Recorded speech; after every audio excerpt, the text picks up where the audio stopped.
दोस्तों आज की वीडियो बकरी पालन से संबंधित रहने वाली है और बकरी पालन अगर आप शुरू करने वाले हैं तो आपको किन बातों का ख्याल रखना है इस वीडियो में आप जान पाएंगे। साथ ही बकरी पालन करने के लिए कौन सी ब्रीड, बिहार के संदर्भ में बात की जाए तो कौन सी ब्रीड जो है सर्वोत्तम आपके लिए साबित होगी। तो ऐसे तमाम महत्वपूर्ण सवाल आप इस वीडियो में जान पाएंगे। साथ ही आप जान पाएंगे कि शेड वगैरह कैसा आपको बनाना है और बकरी पालन में कौन कौन सी बीमारियां आती हैं, कैसे उसका रोकथाम करेंगे। ऐसे तमाम महत्वपूर्ण सवाल आप इस वीडियो में जान पाएंगे। आप मेरे पीछे आप जो ये देख रहे हैं बकरी पालन हो रहा है और काफी शानदार तरीके से पिछले 20 वर्षों से यहाँ बकरी पालन का काम हो रहा है। और अगर ब्रीड की बात की जाए तो मेरे पीछे आप जो देख रहे हैं एवरग्रीन ब्रीड इसको कहते हैं, ब्लैक बंगाल। तो आज मुख्य तौर पे इसके ऊपर भी हम बात कर पाएंगे। तो चलिए दोस्तों देर न करते हुए वीडियो शुरू करते हैं। सर हमारे चैनल पे आपका स्वागत है। आपको भी बहुत बहुत स्वागत है, धन्यवाद बहुत बहुत। सर आपके पास लगभग 20 वर्षों से भी ज्यादा का अनुभव है और समय समय पे हम आपके पास आते रहते हैं ताकि लोग जो युवा हैं जो बकरी पालन करने की सोचते हैं उनको भी एक राह आपके माध्यम से मिल जाती है। तो उनके लिए सबसे मेरा पहला सवाल है कि बकरी पालन अगर करेंगे तो कौन से ब्रीड का चयन उनको करना चाहिए। आशुतोष जी, पहले भी मैं बता चुका हूं, अभी फिर मैं बता रहा हूं। आपने इस तरह जो पूछे हैं इसके बारे में, बकरियों के बारे में, तो अपने बिहार का जो धरोहर है वह ब्लैक बंगाल नस्ल, इसको आप एवरग्रीन भी कहिए, मैजिक गोट कहिए, हैं, या सदाबहार कहिए, जो कहिए, सब कुछ इसके ऊपर बैठता है। यह बकरी ही नहीं, यह ऐसा पशु है कि आप इसको किसी भी क्लाइमेट में जहां पर चाहे वहां पर इसको आप रख करके अच्छे से पालन कर सकते हैं। चाहे सर्दी का वातावरण हो, गर्मी का वातावरण हो या बरसात का मौसम हो, है ना, ये हर जगह पर बड़े आसानी से ये पल जाती है। इसलिए मेरा यही मानना है कि बकरियों में ब्लैक बंगाल नस्ल के बकरी का तोड़ कोई अभी तक नहीं हुआ है। नहीं है। बाकी जो और भी ब्रीड हैं वो अपने अपने इलाके, अपने अपने क्लाइमेट के हिसाब से वो सब भी अच्छी हैं, लेकिन उन सारे बकरियों को सभी क्लाइमेट में नहीं पाली जा सकती है। ठीक है, अंतर इतना ही है। लेकिन ब्लैक बंगाल बकरी को सभी तरह के क्लाइमेट में आसानी से पाली जा सकती है। बिल्कुल, यही दोनों बकरियों में अंतर होता है और इसीलिए कहते हैं कि बकरियों में सबसे उत्तम जो कोई नस्ल होता है वह ब्लैक बंगाल ही है। इससे बेहतर कोई बकरी नहीं है। बिल्कुल। और जैसा कि आप जानते भी हैं कि बिहार में अगर गर्मी भी पड़ती है तो उतना ही पड़ता है और ठंड भी पड़ती है तो उतना ही पड़ता है। तो ये जो है ये बकरी हर मौसम में आराम से एडजस्ट कर सकती है। बिल्कुल, हर मौसम में, चूंकि हमारे यहाँ का यही मौसम सर्दी, गर्मी, बरसात यदि इक्वल तरीके से देखा जाए तो करीब करीब सही बराबर समय में रहती है। जी, जी, जी। 2-2.5 महीने बरसात का भी होता है, 2 से 2.5-3 महीने तक सर्दियों का भी होता है, बाकी 4-5 महीना तक गर्मियों का मौसम होता है। तो कमो बेशी सभी मौसम को ये झेल लेती है, बड़े आसानी से झेल लेती है। तो हमारे यहाँ तो सर्वोपरि है। यही वजह है कि इस बकरियों को किसी भी क्लाइमेट में आप डालेंगे वहां पर जाकर ये पल जाती है। दूसरे जगह की बकरियां जब यहाँ आती है हमारे क्लाइमेट में तो वो उतने सर्वाइव नहीं करती है। इसका रेशियो यानी कि 10 का यदि मार्क रखा जाए तो इसको 7 अंक मिलेंगे, उसको 3 अंक मिलेंगे, इतने का अंतर है। तो सर जैसे ये तो एक तरह से पॉजिटिव बातें जो है वो जिस जानवर के साथ, ब्लैक बंगाल के साथ, वो आपने बताई। हम जब भी ब्लैक बंगाल का वीडियो डालते हैं तो उसमें बहुत सारे कमेंट भी, नेगेटिव कमेंट भी आते हैं, तो आज उसके ऊपर भी हम बात कर लेते हैं। जैसे कुछ लोग कहते हैं कि ब्लैक बंगाल में बच्चे सबसे ज्यादा देती है, 4-4, 3-3 बच्चे देती है, लेकिन उसको बचा पाना मुश्किल होता है। तो इसके बारे में आप क्या कहेंगे? देखिए किसान बंधु, सर्वप्रथम ब्लैक बंगाल फेमस इसी के लिए है। ब्लैक बंगाल के बकरी के बच्चों को 5 से 7 दिनों तक, 10 दिनों तक माँ का दूध पिलाइए, उसको वहां तक कोई दिक्कत नहीं है। उसके बाद चूंकि बच्चों की संख्या अधिक है, दूध उसके अनुपात में कम होती है, तो उसके लिए दूध विकल्प आप बना करके, पहले भी मैंने दूध विकल्प बनाने का विधि बताया था किसानों को। आप दूध विकल्प को तैयार करके उन बकरी के बच्चों को पिलाएं और थोड़ी माँ का दूध पिलाएं तो बच्चों में ग्रोथ की कोई समस्या, शिकायत नहीं रहती है। आप इसके अगले एक वीडियो में आपको बना कर दे दूंगा जो कि दूध का विकल्प तैयार करने का विधि सारा फॉर्मूला के साथ में दे दूंगा किसानों को, ताकि वो किसान उसको विकल्प को तैयार करके उनके बच्चों को पिलाया जा सकते हैं। चूंकि ब्लैक बंगाल जब बच्चे को जन्म देती है तो उसके पास 800 से 1000 ml तक दूध देने की क्षमता होती है। बिल्कुल, ठीक है। तो 4 बच्चे जब देती है तो स्वाभाविक है वह दूसरे या तीसरे ब्यात की हो चुकी होगी बकरी जी। तो उस समय तक उसमें दूध लगभग 1 लीटर तक निकलता है, जो कि 15 से 20 दिनों तक उन पर्याप्त चारों बच्चों को पिलाने के लिए पर्याप्त होता है। उसके बाद यदि कुछ कमी लगे तो आप 15वें दिन के बाद से या 5वें दिन के बाद से भी बच्चों को दूध विकल्प के जो तैयार करके आप उसको पूरक आहार के रूप में दे सकते हैं। बिल्कुल। ऐसा करने से बच्चों में किसी प्रकार की समस्या नहीं आएगी। हाँ, ध्यान ये रखना होगा कि थोड़ा दूध विकल्प भी दें और थोड़ी माँ का दूध भी उसको बराबर मात्रा में पिलाएं, देते रहें। हाँ, इससे समस्या नहीं आएगी। तो ये यहाँ 2 सवालों का जो है आपके द्वारा जो कमेंट किए जाते थे, 2 सवाल का जवाब भी आपको यहाँ पे मिल गया होगा। एक तो कि बच्चे जो ज्यादा देती हैं तो उनको कैसे बचाया जाए, और साथ ही कुछ दूसरा कमेंट जो आता था वो मिल्क स्कैर्सिटी के ऊपर बात होती थी, तो वो भी सर ने बता दिया कि वैकल्पिक जो है आप मिल्क तैयार करके दे सकते हैं। अब सर एक चीज देखने में जो सबसे महत्वपूर्ण लगता है, और लोग इसके ऊपर बहुत सारे, एक खेमा कहता है कि आप ऐसे कीजिए और दूसरा खेमा कहता है कि ऐसे कीजिए, तो उसमें एक चीज देखने को मिलता है कि फीडिंग कॉस्ट के ऊपर लोग ज्यादा कंसर्न उनका रहता है और लोग टेंशन में भी होते हैं। कुछ लोग कहते हैं 20 रुपए खर्च आता है, क्या बच पाएगा, तो इसके बारे में आप क्या कहेंगे? देखिए, विधिवत यदि बकरी पालन करना है तो किसान बंधु आपको थोड़ा सा, यदि 100 बकरियों के ऊपर में कम से कम 4 से 5 कट्ठे का घास का व्यवस्था करना होगा, बुआई करा करके उसको उपजा करके खिलाना होगा। इस विधि को यदि आप अपनाते हैं या फिर थोड़ा जमीन यदि आपके पास ज्यादा है तो घास को अधिक मात्रा में उपजा करके हे बना करके आप रखेंगे तो बकरियों को खिलाने का जो कॉस्ट है वो 20 रुपए जो कर रहे हैं, उनका कॉस्ट सीधा 5 रुपए तक आ जाएगा। 5 से ऊपर नहीं जाना चाहिए। हम लोग भी बकरियों को रखते हैं तो हमारा जो कॉस्ट है उसको कुछ ग्रेजिंग कराते हैं, कुछ हे खिलाते हैं, नहीं तो हम लोग भूसा स्टोर करके रख लेते हैं, उसको खिलाते हैं। तो एक बकरी के ऊपर में ज्यादा से ज्यादा 200 ग्राम तक हम लोग दाना देते हैं। ठीक है जी, 150 से 200 ग्राम दाना है। तो 200 ग्राम दाना में वो सभी कुछ होते हैं जो उस दाने का जब हम तैयार करते हैं तो मैक्सिमम 30 से 35 रुपए कॉस्ट आता है। तो 150 से 200 ग्राम ऑन एवरेज उसको हमने दाना दिया तो लगभग हमारा वही कॉस्ट है। बाकी यदि हम हे बनाकर खिलाएं तो दाना का मात्रा भी हम कम कर लेते हैं, या फिर बकरियों को थोड़ा ग्रेजिंग करा लें तो ग्रेजिंग कराने के बाद फिर दाने के मात्रा को कम कर दिया जाता है।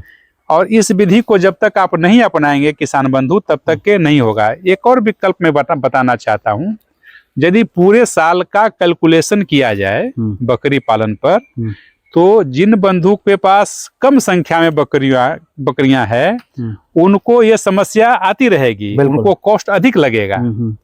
लेकिन जिनके पास संख्या बल जिन फार्म में अधिक है या 100 है या उससे ऊपर है तो उन किसान बंधु को यदि पूरे 1 साल का खर्च को आप देखेंगे तो उनको काफी कम हो जाएगा।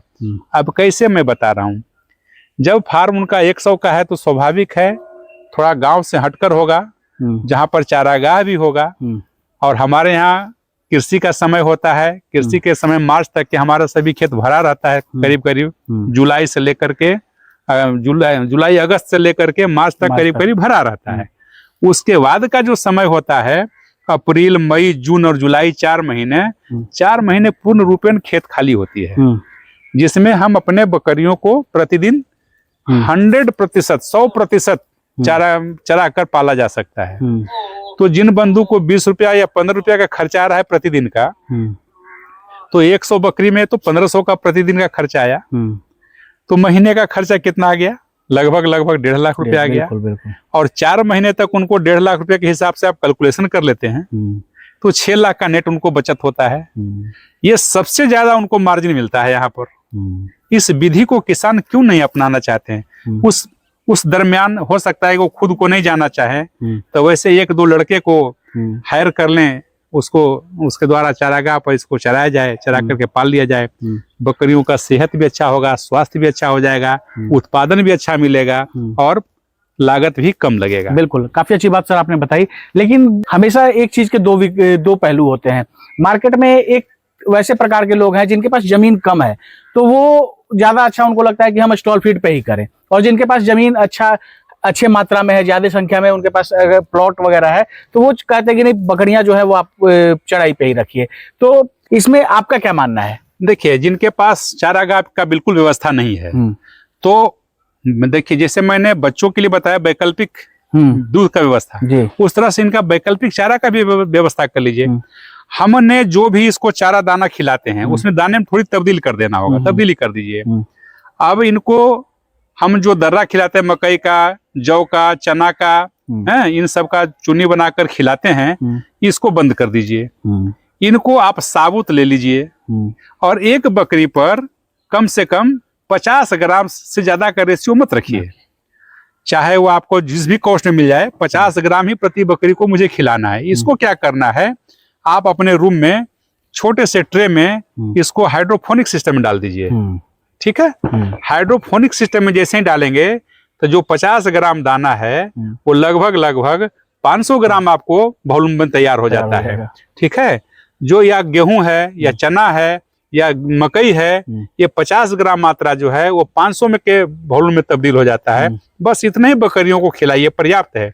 इसके अलावे आपके पास गेहूं का, मसूर का, चना का, अरहर का या खेसारी का जो भूसा मिले उस भूसा को आप खिला दीजिए। बिल्कुल, बकरियों को संतुलित आहार भी मिल गया, मिनरल्स भी मिल गए, हरा चारा की प्राप्ति हो गई, फाइबर वगैरह और दाना भी मिल गया, फाइबर भी मिल गया, वो हर चीज मिल गया। बिल्कुल, बस आपको एक छोटा सा ट्रे लगा देना है।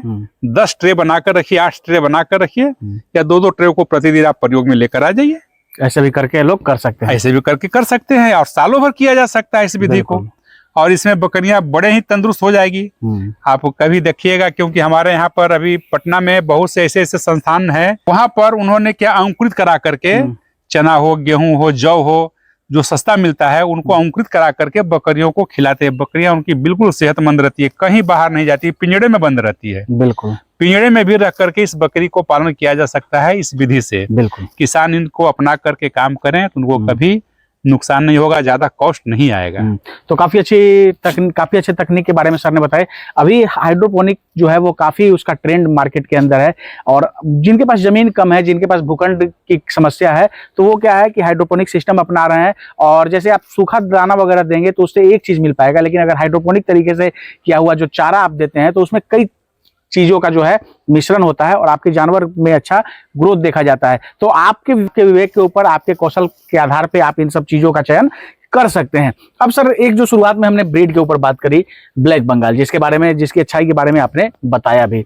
अब एक समस्या ये है कि जैसे जो आपके पास अनुभव ज्यादा है, मैं भी थोड़ा बहुत जानता हूं चूंकि वीडियो बनाता हूं, लेकिन जो लोग नए होंगे उनको नहीं पता होगा कि ब्लैक बंगाल की पहचान करे तो कैसे करे। सिर्फ काला रंग देख के तो नहीं किया जा सकता, तो क्या कैसे पहचान हो सकती है, उसके बारे में थोड़ा सा बताइए। देखिए, ये ब्लैक बंगाल नस्ल की बकरी है। इसे कान हेलीकॉप्टर की तरह फैले होना चाहिए। ये देख लीजिए जी, सिंग पीछे की ओर सीधी स्ट्रेट जा रही है, आगे से हल्की, पीछे से भारी होती है। ये 100% प्योर ब्लैक बंगाल का ये नस्ल का पहचान है। तो ऐसे आप ब्लैक बंगाल की जो है पहचान कर सकते हैं। बिल्कुल पहचान कर सकते हैं, सिर्फ काला रंग होने से नहीं होना है, ये फीचर भी मिलने चाहिए, है ना। और कलर सर ब्राउन में भी होता है, ब्लैक कलर ब्राउन भी होती है, व्हाइट भी होती है। हाँ। तो ये जो है मुख्य तौर पे आप इसकी पहचान अभी आपने देखी, और वीडियो के माध्यम से आप जो देख रहे हैं, ये प्योर क्वालिटी की जो है वो ब्लैक बंगाल है जी। अब सर, एक चीज और हम बात कर लेते हैं एक चीज के ऊपर। आज जो है मार्केट के अंदर कुछ लोग ऐसे एक्सपर्ट हैं, वो कहते हैं कि क्रॉस ब्रीड के ऊपर कीजिए, क्रॉस ब्रीड में क्या है कि बहुत ग्रोथ होता है। तो कौन सा बढ़िया रहेगा, प्योर ब्रीड के ऊपर काम करना, प्योर ब्लैक बंगाल के ऊपर काम करे, या क्रॉस ब्रीड के ऊपर? देखिए, सभी बकरी पालन जो भी कर रहे हैं, उनको जो अपने नेटवर्क को साध चुके हैं, जो नेटवर्क अपना बना चुके हैं, तो कुछ लोग व्यक्ति हैं वो क्रॉस ब्रीड कराकर वो पालन कर सकते हैं। लेकिन क्रॉस ब्रीड में एक ही समस्या आती है, दोबारा उसको प्रजनन कराने में, दोबारा उसे उत्पादन लेने में थोड़ी समस्या आती है। और यह प्योर ब्रीड में ये समस्या नहीं है। प्योर ब्रीड का बाजार आपका डुअल होता है, 2 तरह का होता है। एक होता है ब्रीडिंग के लिए, कि जो भी व्यक्ति चाहते हैं वो अच्छे गुणवत्ता वाली, अच्छे नस्ल के, जो अपना नस्ल है उसका फीचर्स पूरे के पूरे मिले, 100% 100% फीचर उनके मिले, उस तरह के बकरियों को लेकर वो पालन करना चाहते हैं। तो इसकी डिमांड ज्यादा है, तो पालन करने वाले वो थोड़ा पैसे भी अधिक देते हैं। दूसरा एक बाजार है, वो है कटिंग वाला। तो फेस्टिवल में जो प्योर जो ब्लैक बंगाल होता है, उसका मीट का क्वालिटी भी अलग होता है, उसका रेट भी अच्छा मिल जाता है।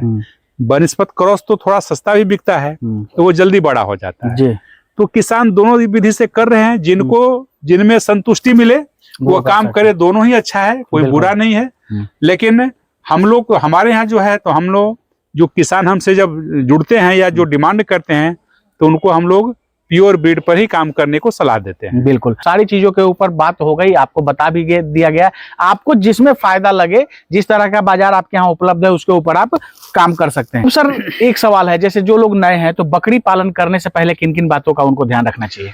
देखिए, प्रबंधन पर हमेशा ध्यान रखना होगा। बकरी पालन का जो प्रबंधन है, जैसे रख रखाव और आवास का प्रबंधन, चारे दाने का प्रबंधन, ये 2 तरह का प्रबंधन किसान को हमेशा करके तभी बकरी पालन की शुरुआत करनी चाहिए। क्योंकि इस प्रबंधन में आपका सभी प्रकार का मौसम शामिल है, सभी अवस्था की बकरियां शामिल होती है, उनको कैसे प्रबंध किया जाए, कैसे उसको मैनेज किया जाए, इन सब की जानकारी को रखने के बाद बकरी पालन करेंगे तो उनको कभी नुकसान नहीं होगा। बिल्कुल। जो इसको हल्के में लेंगे वो उनको मुंह की खानी पड़ेगी, उनको बकरी पालन में लाभ छोड़ दिए नुकसान ही नुकसान उनको होगा। इसलिए बकरी पालन का व्यवसाय जो भी किसान बंधु शुरू करना चाहें तो इसके प्रबंधन के बारे में अच्छी से गहन जानकारी प्राप्त कर लेने के बाद ही करें तो ज्यादा अच्छा रहेगा, वो कभी नुकसान में नहीं जाएंगे। अब सर एक जो आवास प्रबंधन है इसके ऊपर बात कर लेते हैं। बहुत सारे लोग देखा गया है कि जो करते हैं लोग, तो शुरू में जानवर लाने से पहले शेड के ऊपर ही बहुत सारा खर्च कर देते हैं। तो शेड निर्माण में किन बातों का ध्यान देना है उनको? देखिए आशुतोष जी, बहुत ज्यादा शेड निर्माण पर खर्च कर देना यह बुद्धिमानी नहीं है। बुद्धिमानी है कि आप साफ सुथरा, आपका शेड हल्का ही हो लेकिन साफ सुथरा हो, मानक के अनुरूप हो, ये मायने रखता है जी। बकरियों को आप महल बना कर देंगे, उससे क्या लेना देना है? पैसे वहां से नहीं मिलेंगे, वहां से नहीं मिलेंगे। बकरियों के लिए चाहिए कि हवादार जगह चाहिए, साफ सुथरा सूखा जगह चाहिए, घर और आंगन पैरेलल में होना चाहिए, ये उनको बनाइए। इसको बनाने के लिए आप सस्ता में भी प्रयोग कर सकते हैं, उससे कोई दिक्कत नहीं। सस्ता का मतलब सुरक्षा होना चाहिए कि बकरियों को कोई बाहरी जंतु, जीव जंतु आकर उसको हिंसा न कर दे, उसको नुकसान न पहुंचा दे। इससे बचाव होने के लिए आप लोहे का, जाल का, बांस का, फूस का भी उपयोग कर सकते हैं। और बहुत सारे लोग हैं वो पक्के का बनाते हैं, तो भी यदि आप सक्षम हैं तो बना सकते हैं। मेरा मानना है कि पहले शुरुआत में आप इसको इससे शुरुआत करिए, शुरुआत कर लें। जब इससे इनपुट आना शुरू हो जाए फिर इसको आप बड़े रूप पर लेकर चले जाएं।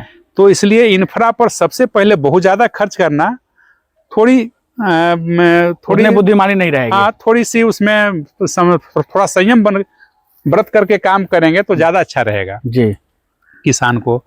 और जैसे जैसे हमारा पूंजी या हमारा जानवर बढ़ता गया, उसी प्रकार से हम शेड को बढ़ाते जाएं तो ज्यादा अच्छा है जी। अब हमने शेड बड़ा बना दिया, पैसा अधिक लगा दिया, अब जानवर उसमें कम रखा, तो हमारा जो प्लान है वो तो बिल्कुल धरा के धरा रह जाएगा। क्योंकि हमें जब हम पूंजी लगाए तो उसका मुझे आउटपुट चाहिए।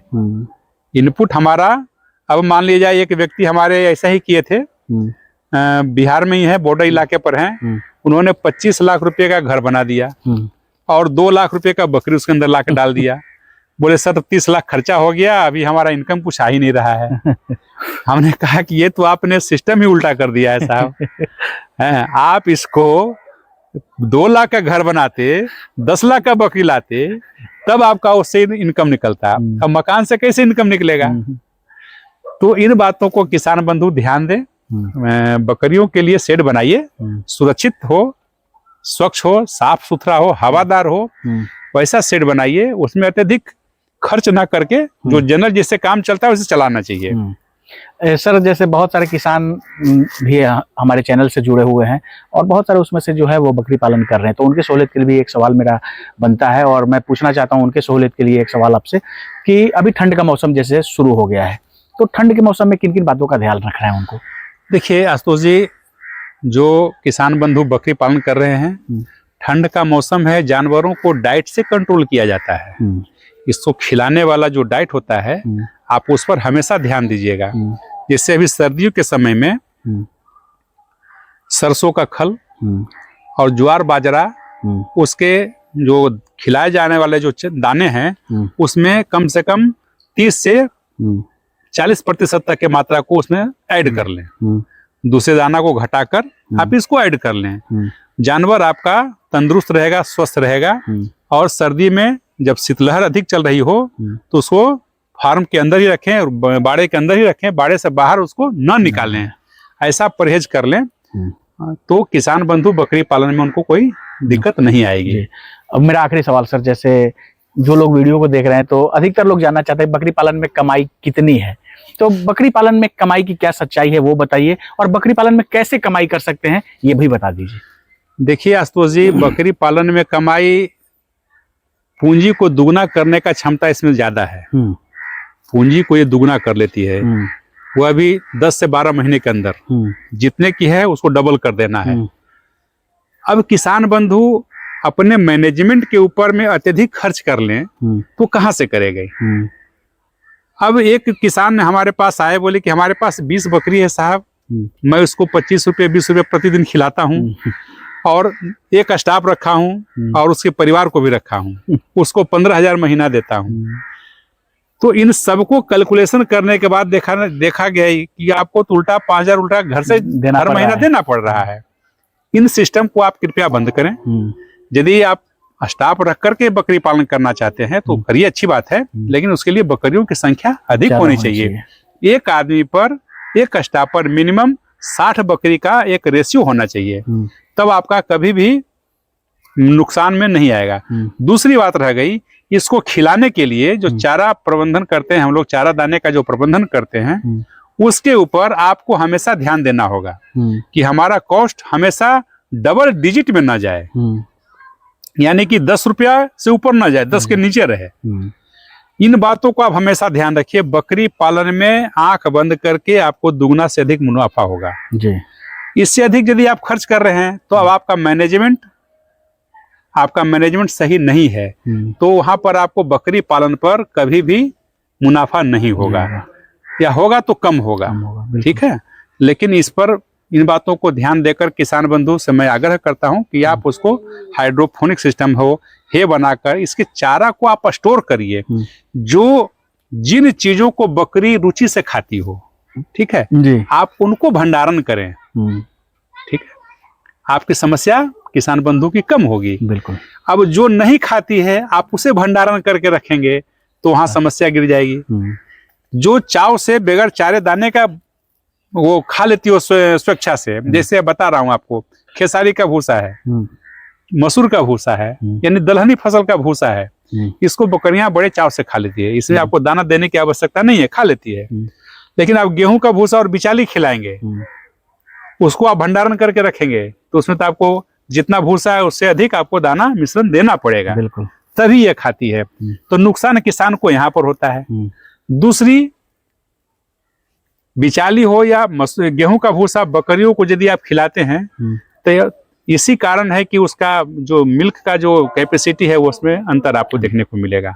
हमारे यहाँ उन चीजों को समस्या नहीं होती है। हमारे यहाँ बकरियां दूध अच्छी दे देती है, थोड़ी ग्रेजिंग कराते हैं, उसको दलहनी भूसा खिलाते हैं, थोड़ा सा हाइड्रोपोनिक सिस्टम दे दिए या फिर फाइबर के आइटम को दे दिए, भूसी दे दिए, तो इन सब से बकरियां बड़े चाव से खा करके अच्छा उत्पादन भी कर दे रही है, लागत भी हमारा कम हो जाता है।